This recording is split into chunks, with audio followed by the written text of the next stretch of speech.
अस्सलाम वालेकुम। आज जो हमारा लास्ट टॉपिक है CS202 का वो है RWD रिस्पॉन्स वेब डिज़ाइन, यानी कि रिस्पॉन्स वेब डिज़ाइन कैसे रिस्पॉन्सिव है कि इसके अंदर आपने ये देखना होता है कि मोबाइल के ऊपर कैसे आपका वेब पेज नज़र आएगा, टैबलेट पे कैसे नज़र आएगा और कंप्यूटर पे। जो स्टार्ट में जब वेबसाइट्स बनना शुरू हुई थी डेवलपमेंट में, तो सिर्फ जो है ना वो कंप्यूटर्स को देखते हुए वेबसाइट्स जो है डिज़ाइन की जाती थी। लेकिन अब मोबाइल है, मोबाइल के अंदर भी बहुत ज़्यादा वेरिएशन है कि मोबाइल्स के साइज़ भी बहुत कुछ के बड़े हैं, कुछ के छोटे हैं और टैबलेट्स वगैरह हैं, तो उनके हिसाब से भी जो है ना अब वेब पेजेस को जो है ना डिज़ाइन करना पड़ता है। तो उसके बारे में वो इंट्रोडक्शन लिखता है कि responsive web pages is an approach to web design aimed by crafting sites to provide an optimal viewing and interaction experience with the purpose to easy reading and navigation with the minimum of resizing, panning, scrolling on all devices। यानी कि इतनी लंबी line के बीच मैंने सिर्फ इतना लिखा है कि कोई भी डिवाइस हो तो उसके ऊपर जो है ना सारा जो डाटा है वो सही तरह से नज़र आना चाहिए। अब जैसे इसने ये डेस्कटॉप का दिया हुआ है कि पीसी के ऊपर सारा जो वेबसाइट है वैसे नज़र आएगी, हेडर इधर, फुटर इधर, उसके बाद साइड और नेविगेशन पर ये। लेकिन अगर आप टैबलेट में आते हैं तो वो ऐसा शो होगा कि ये सब कुछ नीचे आ जाएगा, जो साइड है और फुटर, यहाँ पे नेविगेशन बार है और ये हेडर ऊपर ही रहता है। हेडर जो है वो चेंज नहीं हो सकता। और जब मोबाइल पे आएंगे तो जो नेविगेशन बार है वो हेडर के नीचे आ जाएगी। तो जो है ना सारा कंटेंट उसको दिखाना, ये नहीं कि आपको जो है ना हॉरिजॉन्टली भी उसको स्क्रॉल करना पड़े। तो इसके लिए जो है ना रिस्पॉन्सिव वेबसाइट्स को बनाया जाता है। इसके लिए लिखा हुआ है the view port. View port का हम लोग जो है यूज़ करते हैं। View port is the users visible area of a web page, यानी कि जो विजिबल एरिया होता है ना उसको हम लोग वेब पेज का, उसको हम लोग व्यू पोर्ट कहते हैं। The view port varies with the devices and will be smaller on a mobile phone और on a computer than on a computer. और before tablets and mobile phones web page is design for only computer screen, ये पहले हमने बात कर ली हुई है। लेकिन अब जो है इन सबको देखते हुए स्टैटिक डिज़ाइन और फिक्स साइज जो है ना वो बनाना पड़ता था। तो वो ये बात बता रहे हैं, अगर आप व्यू पोर्ट को यूज़ नहीं कर रहे, ठीक है, तो अगर आपने जो है वेब डिज़ाइन नहीं बनाया तो इसने बताया हुआ है कि without view port Meta tag और विद मेटा टैग। तो अगर आप व्यू पोर्ट को यूज़ नहीं कर रहे तो देखें कैसे वेबसाइट नज़र आती है। अगर व्यू पोर्ट को यूज़ करते हैं तो वो व्यू पोर्ट जो है वो स्क्रीन के मुताबिक जो है डाटा को एडजस्ट कर रहा है और इस तरह जो है ये अच्छा लग रहा है देखने में, जबकि ये गंदा लग रहा है और ये देखने में, पढ़ने में भी समझ में नहीं आ रहा। उसके बाद कहती है कि size content of the view port users can also use to scroll website vertically on the board desktop and mobiles. यानी कि देखें अब मैं इसको ऊपर नीचे जो है वर्टिकली स्क्रॉल कर रही हूँ, मैं इसको जो है ना वर्टिकली ऊपर से नीचे स्क्रॉल कर रही हूँ, लेकिन मैं इसको लेफ्ट से राइट जो है स्क्रॉल नहीं कर रही। ठीक है, तो वेब पेजेस का भी जो है ना सेम सिस्टम ऐसा ही है। तो कहते हैं कि so if the user is force to scroll horizontally, लेकिन कुछ वेबसाइट्स ऐसी होती हैं जो हमें करनी पड़ती है। अगर मैं इसको ज़्यादा जूम कर दूँ तो मुझे उसको हॉरिजॉन्टली भी करना पड़ेगा। लेकिन कहता है कि zoom in zoom out the whole web page it also results in a poor experience देता है यूजर्स को। तो सम रूल्स हैं, आपने सिर्फ रूल्स की तरह ऊपर ऊपर से याद कर लेना है कि do not use large fixed with with elements, यानी कि जिनकी ज़्यादा विड्थ हो वो वाले एलिमेंट्स यूज़ नहीं करने। उसके बाद do not let the content relay on a particular view port with two render well, यानी कि आपने जो है ना उसको खुद जो है ना वो फिक्स करना है, जो है खुद ही उसके ऊपर नहीं छोड़ देना कि वो अपने आप ही सब कुछ ठीक हो। वो आगे कहते हैं कि CSS मीडिया क्वेरीज को आप जो है अप्लाई करें, डिफरेंट स्टाइल्स को यूज़ करें फॉर स्मॉल और लार्ज स्क्रीन्स।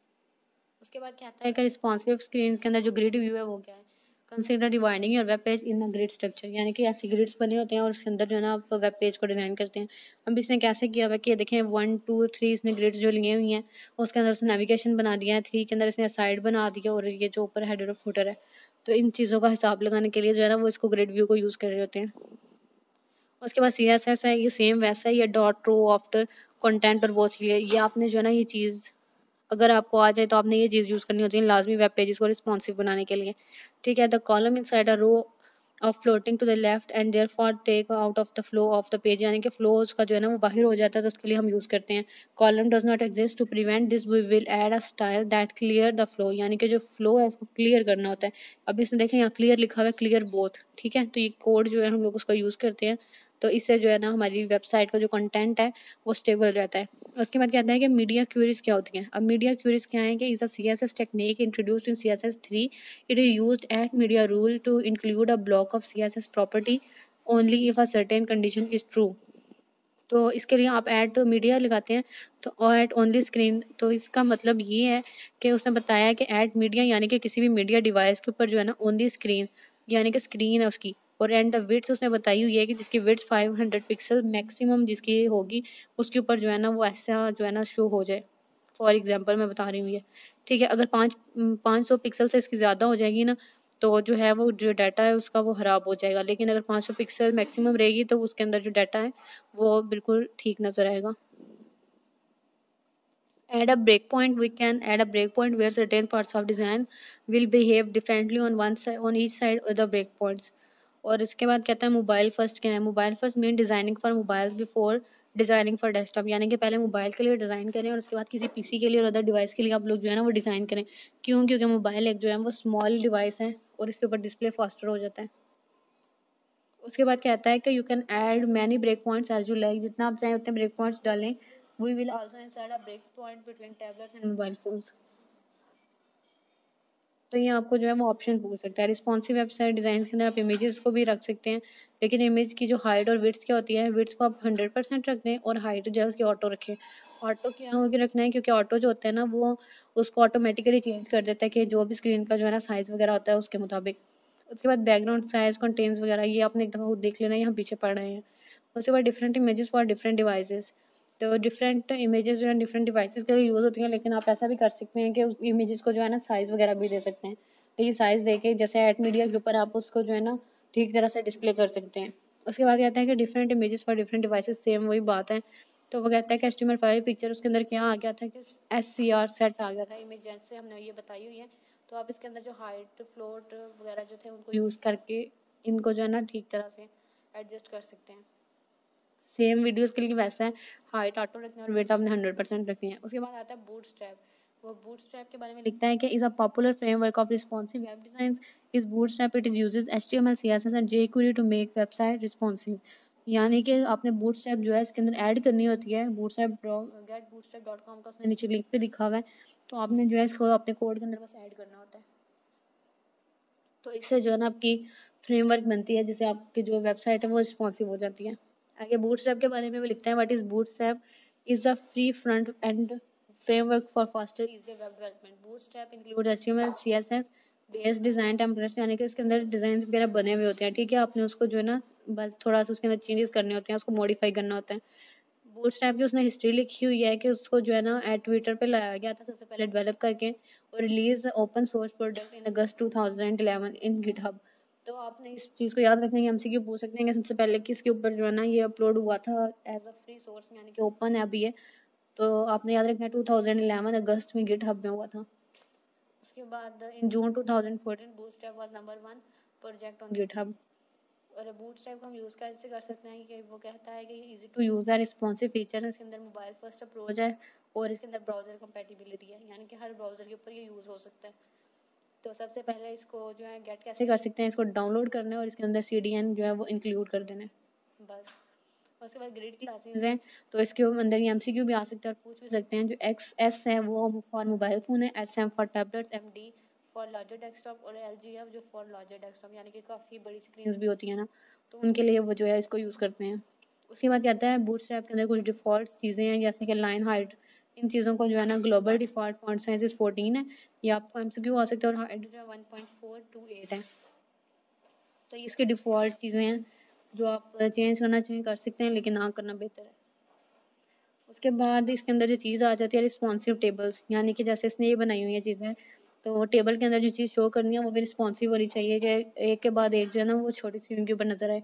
तो dot table response class creates a responsive table, the table will scroll horizontally on a small device. तो ये हॉरिजॉन्टली जो है ना वो कर सकती है अंडर 768 पिक्सल्स पे।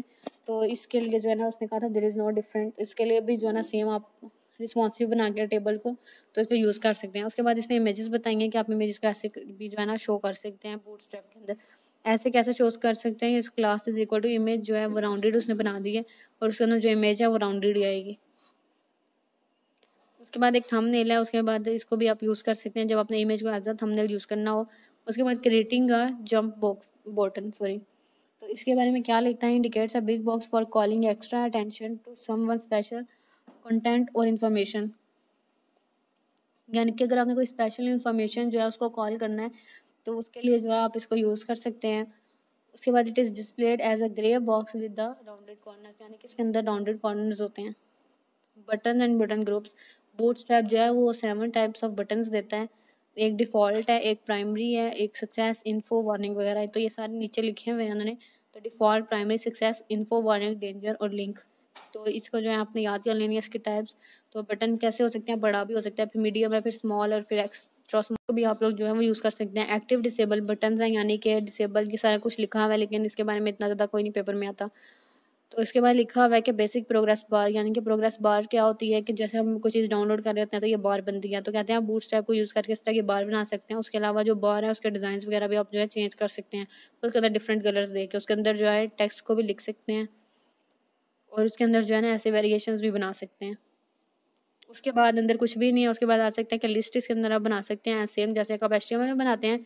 ऑफर क्लासेस टू स्टाइल्स जो है ना बूटस्ट्रैप स्टाइल करने के लिए भी इसको यूज़ होता है, और इसको फ्लेक्सिबल और power component of are displaying not only simple list but complex ones को भी हम इसके ऊपर यूज़ कर सकते हैं। उसके बाद जो चीज़ आ रही है उसके फॉर्म्स के लेआउट कैसे हैं, वर्टिकल हो सकता है, हॉरिजॉन्टल हो सकता है, और उसके बाद इनलाइन फॉर्म्स भी हो सकते हैं। ये 3 टाइप्स आपने याद कर लेनी है।